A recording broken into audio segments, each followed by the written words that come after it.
Hello, hello, ladies and gentlemen. This is your girl Mitzi, and this is Mitzi. Let's think about it. Today we are thinking about youth character and leadership skills. Oh, isn't this a thinker? And luckily, we are thinking about this with Walter. I'm gonna pick his brain and share it with you all so that we can all think about this so much more differently, bring a light into this topic. So thank you so much, Walter, for sharing your time and your perspective with me. You could be doing anything right now, but you are with me. So I truly appreciate your time and wisdom on this topic. So let's just dive right in.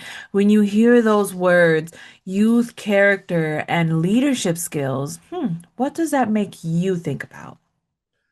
It's about the youth, the child itself. I mean, we get hung up into measures of some acquiring some sort of knowledge, where I think it's more important where a student begins to understand who they are Hmm.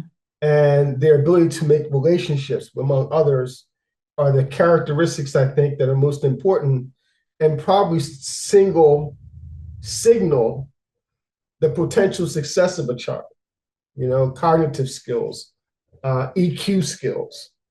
And I think that's something that's lacking in education as a whole and needs to be promoted more, not only in schools, but in the communities that youth reside. Yeah, most definitely. I agree. I think that is something that kids are lacking those skills, those common skills that we as adults perceive as to be, oh, common knowledge. But unfortunately, it's not common knowledge for the youth, for that generation. For some reason, there's this gap where they're just not understanding how to communicate. They're not understanding how to Exactly. operate in the Exactly. world, and they just become like frozen. They're like that one saying I heard it's like like a frog in a hailstorm. They're just there just looking and not knowing how to act, not knowing what to do, and they're just hoping somebody else will guide them along. So it's just like how exactly do you think is the best motive for to attack on this? You know what I mean? Is it the parents? Is it the youth? Is it the community? I mean, who really can help the youth in this matter? Um, it has to be all the above. I mean, uh, there are a lot of youth that don't have a solid home structure. Hmm. So it doesn't mean that they should be not denied an opportunity that those who do have a home structure possess. It has to be a all hands on deck type of situation, but it has to be organized. I mean, in the Hmm. sense that it has to be collaborative between not only the school and the home, but also the community, the business sector, the government, and it has to be done collaboratively, especially now because there are so many resources that are being denied our youth. Yeah. I used to say when I taught, one of the ways I taught in a formal classroom was as a junior OTC instructor. And what was interesting about that was, for one thing, I did not have any requirement to prepare the student for the standardized testing they had to do at the end of the school year. So Hmm. I wasn't burdened by, a lesson plan that corresponded with the anchor assessment areas of the school district. So I could concentrate on things like leadership, character development, interpersonal skills. And it's funny because these are the ones that were probably very or most valued by the administrators of the school. I mean, they used to send me the kids who were having behavioral problems. I mean, that's not what I'm there for. But Yeah.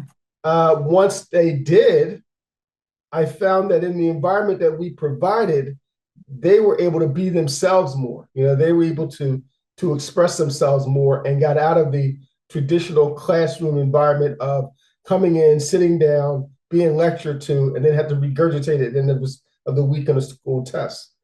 So for us, it was a way to kind of understand who the kid was and to concentrate on those areas. And what made that so cool is my belief is if I have a kid in my classroom who has their attention, they're motivated, and they want to learn, and they don't, that's my fault, not theirs.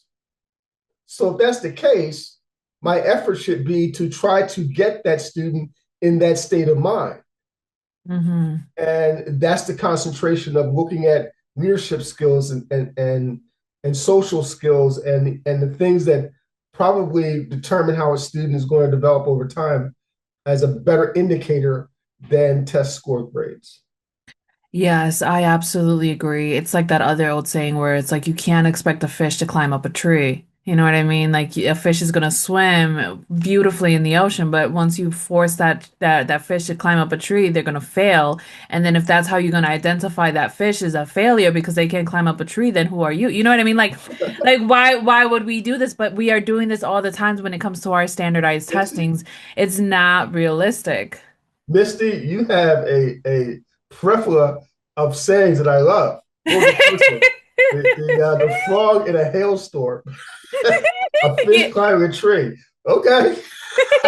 I'm telling you, I have so many sayings. Like my mind is so creative, but it's true. Like we don't provide these understanding when it comes to these children that they all have these unique abilities, but we're not nourishing them. You know what I mean? We're not allowing them to grow because we are trying to have them grow in this box and then evolve in this box but never actually step out of the box and see all the beauty that they are. And then these kids grow up thinking, oh, I'm not smart enough. I'm not good enough. I have no talents. I have no skills. Because if you're a singer or if you're very intelligent in math or science, then that's the only way that you are known of having great Yeah. anything. You know what I mean? And it really puts a burden on students because if they're not smart in science or in math, and they can't sing, then they're expected to do well in sports. You know what I mean? To get scholarships and do all You're these right. things. You know what I mean? So it really hinders these kids because it's like, what if they're not good at sports? What if they're not good at these all these other requirements that makes them intelligent? You know what I mean? And I think that's the problem with this school system is that they don't really help a kid nourish in who they are as a whole individual and to develop those skills. And I also like the fact that you put that into context that sometimes it's not the student itself that has a problem with what they're learning. It's the teacher. They're not providing it in a way that's engaging, you know, and it is the teacher's fault. And I don't think teachers like to take that responsibility or that accountability that it's on them because they feel like they already have a lot on their plate with managing so many heads. So it's just like, how would you recommend the teachers to deal with this differently? Well, one thing is that I want to, first of all, avoid ever saying it's a teacher's fault.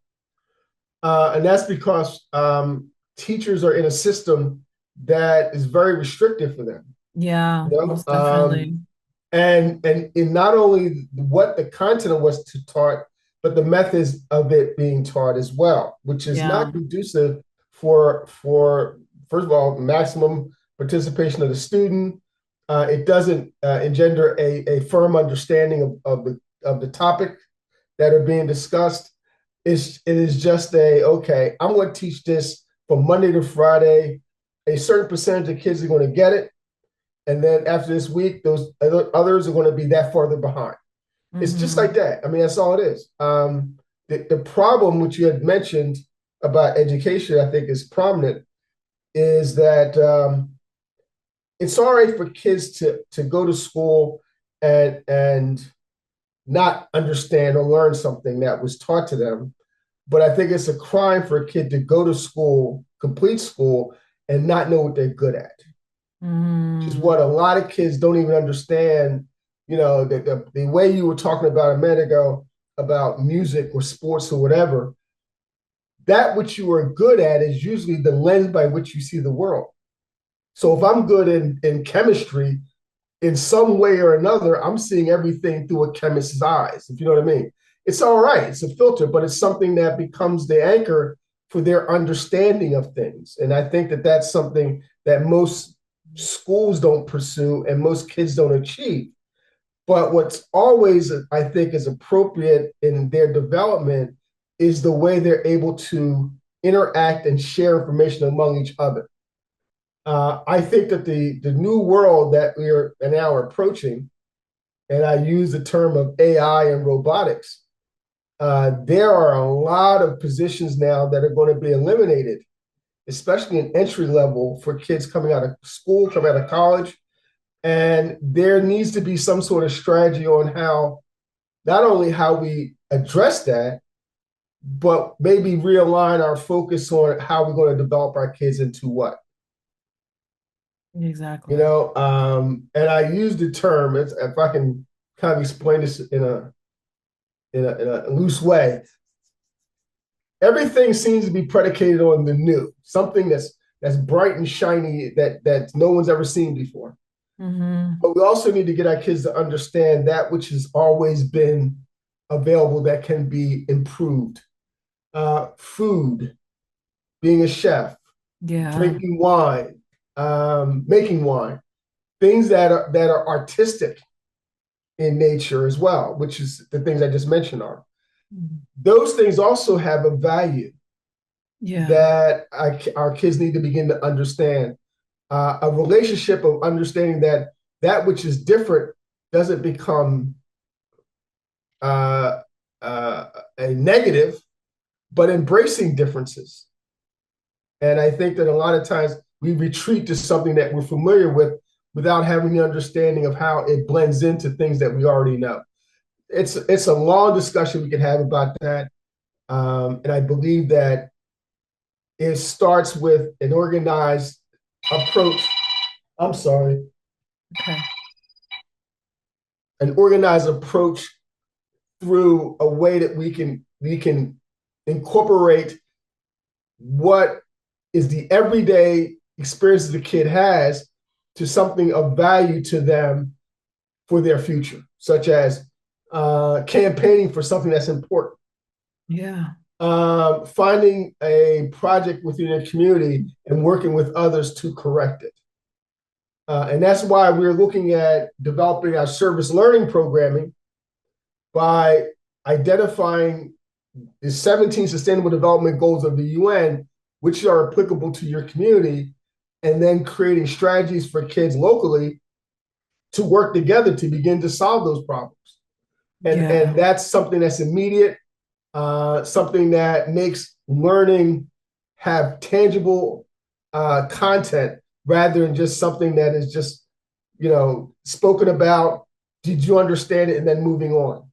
You know, and I think that's a characteristic of everybody has. If you want to get people to start working together and start feeling good about themselves, give them successes, give them something that at the end there's a completion and it has some sort of value. And I think those are things also that are missing in kids' lives.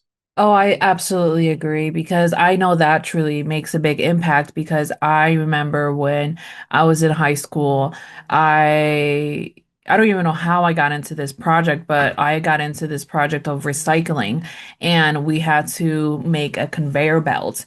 And when we made the conveyor belt, we actually provided it to the recycling company in our city and we did the tour of the how this recycling conveyor belts automatically work in the building.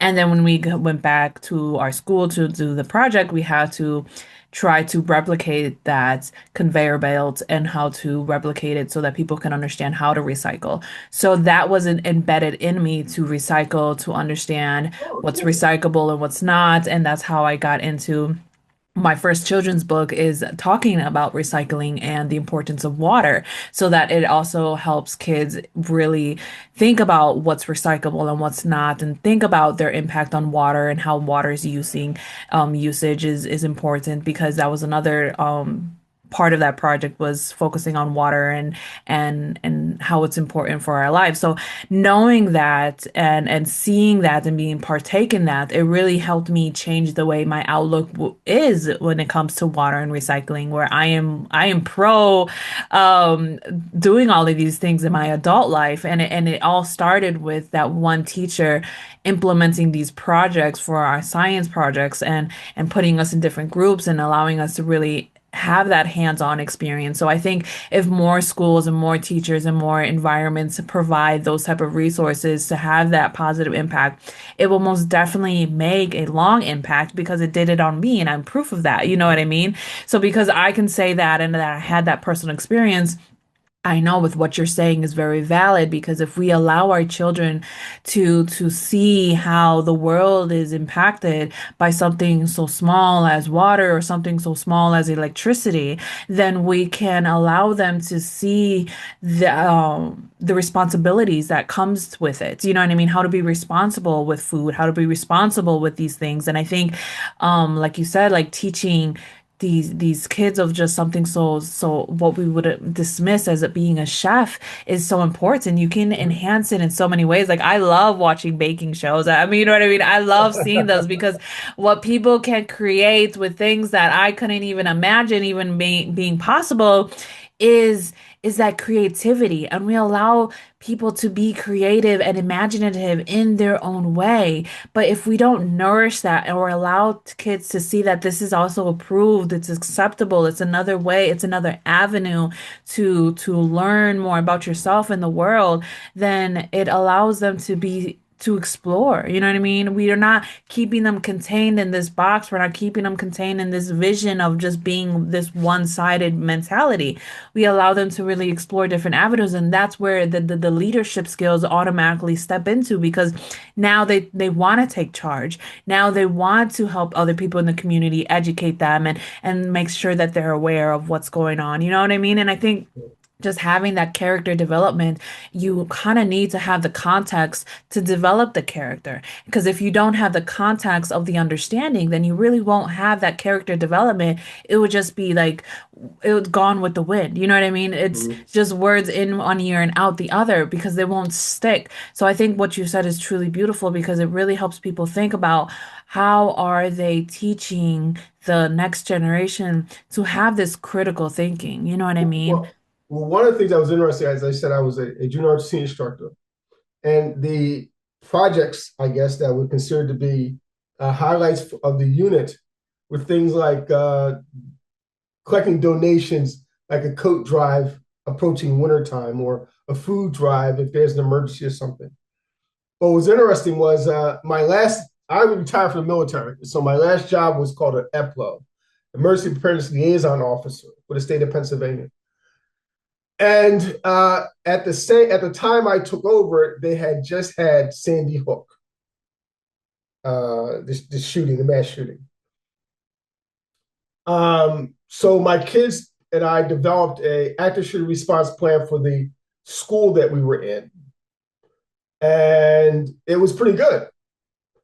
The Philadelphia Sheriff's Department found out about it Mm-hmm. and had my kids, my junior OC kids, uh, design, write, and conduct the active shooter response exercise in Philadelphia's Criminal Justice Center for the Sheriff's Department, Police Department, Fire Department.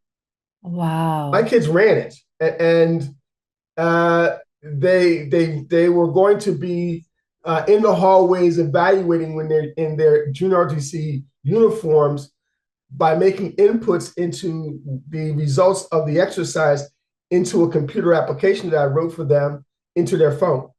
Wow. And they would then use that to do the corrective action for those three groups afterwards. We did a pandemic response plan where we simulated a someone who came into school in the morning at 9 o'clock as normal, and then by 12 they would discover that they had measles, which is has the highest RO rate, which means contagion rate. So they had to create a quarantine system and a reaction plan for the school based on where the student went within the school, who was in the same area. Those are numbers. That's an analysis process Yeah. that just taking the kids through it opens up so many doors. I worked with John Hopkins University in Baltimore, and we're looking at ways that we can create understandings of some of the basic concepts and principles of science, such as what is osmosis, um, describing a ecosystem, either from a pond or a meadow. It's the Hmm. same if you understand the relationships that you're creating. So ways of teaching kids needs to be expanded tremendously. How we approach education needs to be changed because the lecture and regurgitation on tests limits what you're getting out of the student in the time that you have with them. Hmm. As early as maybe as far back as 2007, 2008, I know that the University of Pennsylvania, at least one Ivy League school, which kind of led Pennsylvania as a whole, were accepting kids from high schools where the high schools did not give grades, but rather journals where they basically documented the students' involvement in projects. And there was a lot of effort in getting these kids involved in collaborative um, project-based learning activities that they felt exposed the kid to much more than just the conclusion at the end of a test. Yeah, exactly. So, so those kind of things need to be adopted more, and it has to then be changed from a standards-based assessment where, if let's just say I'm introducing new material on Monday, I give a quiz on Wednesday, then I give a test on Friday. Student gets 800 questions right, they get an 80, which has no value to me. None. Hmm. We have a system where we evaluate kids where I might assign 6, 8, 10 cognitive skill sets that I'm looking for out of the student's performance in the activity I have for them and evaluate each one of those skill sets independently so that for the same activity, rather than having a single number, I may have as many as 10, 20, 30 metric outcome indicators for the same activity. And Mm. these are ways that you can create strategies that broaden what we're able to do in the classroom and the exposure the kids can have. But you have to realize that much of what the education reform would be is not necessarily how we change what we're teaching the kids, but how we change how we're assessing them. So we Hmm. talked about cognitive skills, you're talking about leadership and character development. You're not going to have that reflected on a standardized test at the end of the school year. You're going to have that as an exposure of what that kid is doing on a day-to-day basis in an interactive environment that allows you to capture the outcomes as they are happening. Exactly. And that's the problem with these tests because they expect children to memorize. That's all it Memorize is. is not learning. Memorize is not learning. All you're doing is memorizing, and I can And memorize easily. it doesn't show relationships. So if you Exactly. have if you're looking at it in terms of most of the things that we learn, I just mentioned about learning an ecosystem, either using a pond or a meadow. It's basically concepts. They're a context. I'm sorry, context. So if you understand the concepts behind something, you Hmm. can then utilize those concepts in any context. And Yes. that's what we need to begin to understand. And it's funny because a lot of it has to do with actual exposure. I mean, we don't if you get the brightest minds in the world and then put them in an environment where there's nothing there, the skill sets that's going to get them to the next level in survival has to do with innate skills that they have. Hmm. Like if in terms of understanding and deciphering, the tools that are around you, the materials that are around you. How can you defend yourself? How do you build a home? How do you do those type of things? That's basically skill sets that are foreign in most classrooms. Oh, But absolutely. those are the things that kids need to learn because that's the world they're going to be going into. Absolutely. I agree 100%. Like I remember a few months ago or a few years ago, I'm not quite sure when, but I know that there was a program to help kids from New York City um understand how to survive in nature. So they would take them out to go camping and they would teach them how to camp, how to work together as a team.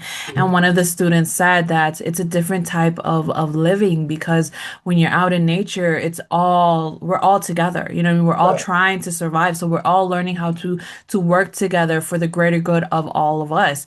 But when you're out in the city, you're surviving for yourself. It's all for one and one for all. There's nothing else. We're not working as a team. We're working to try to survive and try to make it for another day.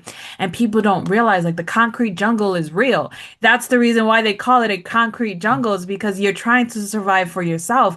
But when you out and you try to learn how to have these normal survival skills, you learn something more than just how to stack wood or you know what I mean, or how to create Well, a tent. So it well, really is different. one of the things that right after the election in January, I launched a website, no, Community Public Square, so www.communitypublicsquare.com, which is basically used as a site for organizing communities. And it's actually being used as a business model as well. But let me kind of explain what that is. It goes through a process of understanding, first of all, who's your leadership team. So I'm encouraging students, either at the high school level, at the college level, or just concerned citizens getting together in a community and identifying 4 to 6 individuals that will serve as the management of this community effort. Then we look at them identifying for themselves who are their stakeholders, who are all of those within the community that will help them, business leaders, civil servants, community activists, to be part of people they can go to help them along the way in achieving either connections or resources or whatever. Yeah. Then looking at identifying all the locations and facilities that are available that can be meeting places, auditoriums, stages areas, gyms, conference rooms, so that you can then have venues for different type of activities you want to have locally within your community, such as meeting places, classrooms for students, or a functioning kitchen that can then be used as a place for teaching people how to cook healthy meals. So every item has a value, or every location has a value that can be part of the community's now efforts to educate themselves. Yeah. Okay, and then the resources that are available. What resources? Desks, chairs, electronic equipment, computers. So those things are all put together as the beginning, the foundation of what this organization, this group of people would then look to organize their community. Then from that information, they go through what we consider a strategic plan. Where do you see yourself as a community in 3 years? Identifying that, it could be tied to climate change. It could be tied to specific requirements of the community, such as maybe there's a need to have more food security. It could be infrastructure, renovating buildings, whatever it may be. But that becomes part of a strategic plan out for the next 3 years. Yeah. And then the site itself then creates a plan that allows people to form groups to address each one of those areas that have been identified. And then it's tracked by the community. So Mm-hmm. you're starting off, you're 0%. Then as you get things done, you're 5%, 10%, 20%, 30%, on in achieving your goal as a community. So those are the kind of things we're trying to create in getting people involved in civic engagement activities, because I think that's the answer right It now. is. The It immediate is. answer for things that we need to do and deal with at the moment. So Absolutely, because I think it helps people realize that you can be a problem solver. You know what I yes, mean? And instead of waiting for somebody else to take the wheel or waiting for somebody else or the government to finally take a hold on something or manage something, you can take that initiative. You can build up your community to be how you wish it would be. You know what I mean? yes, It's like that old saying, if you want, if you be the person that you never had.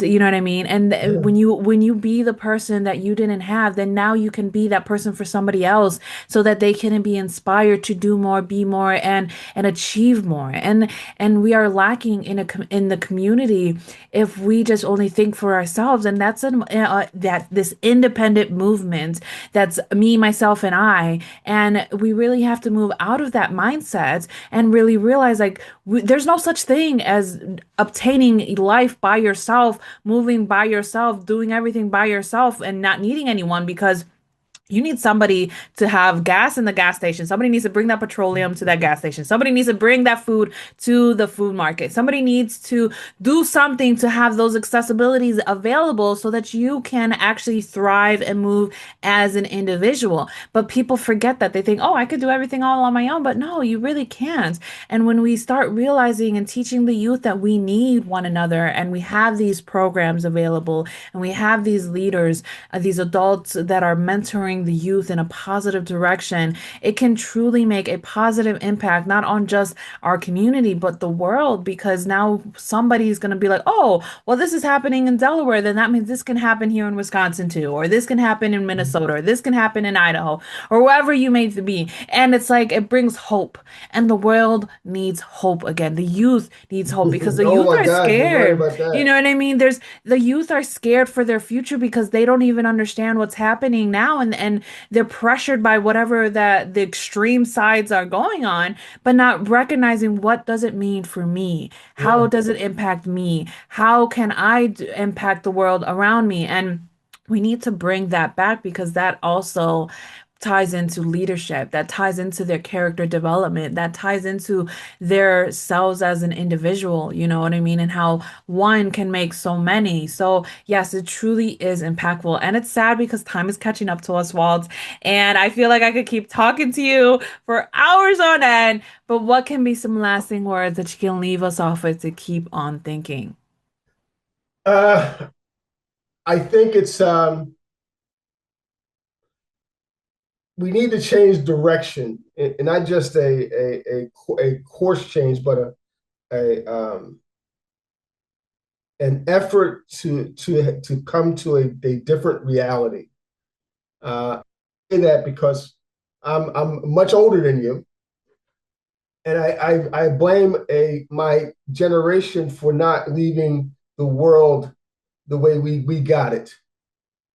We dropped the ball because we were the ones that had the easiest. The generation behind us, following us, will have a harder time.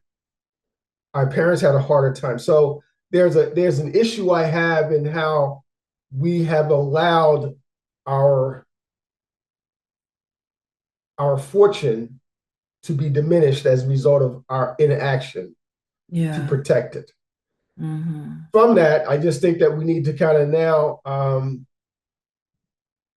look at how we can create a reality for our kids that is much more conducive for their survival, and it's not based on the old way of going to school and then getting grades based on standardized testing and all that.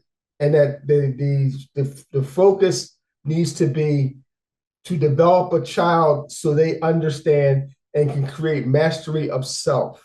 Mm. And once that is happened, once that achieved, there's no end to where that kid can go.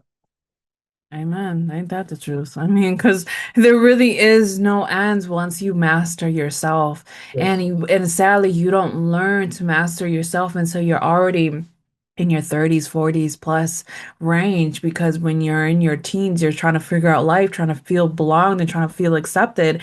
And in your 20s, you're trying to make your stands and prove who you are, but you're still lost. We're still lost. The generations after in the young in the youth, they're still so lost because they're trying to figure it out, and there a lot of the times the adults, they're still trying to figure it out themselves. They don't exactly. I know. would say that. You know what I mean? We're still all trying to figure it out, and I think once we teach the youth how to master themselves and how to think purposely and more have that initiative and that go-getter mentality, that problem solver spirit, it makes things make sense again. Yes, And it so does. many things don't make sense right now, and the youth are confused because they're looking up at the adults, and the adults are like, well, good luck because we're still figuring it out. So yes, I agree. It's a hot mess that we are walking into, but hopefully this conversation starts making people think about their impact differently, think about their community differently, think about the world differently, and the youth that are listening, that they can feel motivated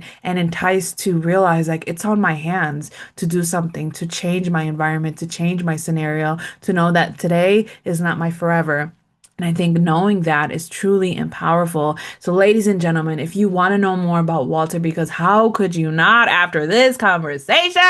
How could you not go check him out? I have access to all the links that we were talking about to his website. So, to find out ways for you to make your impact, to make that stance, to do the difference, to be that change in your community wherever you are. If you want to reach out to him just for questions, and pick his brain, go to his website. It has all of this great information, so much great content. Oh, you'll be doing yourself a disservice not to keep on thinking along with Walter. So, with that being said, always keep thinking, y'all. Bye.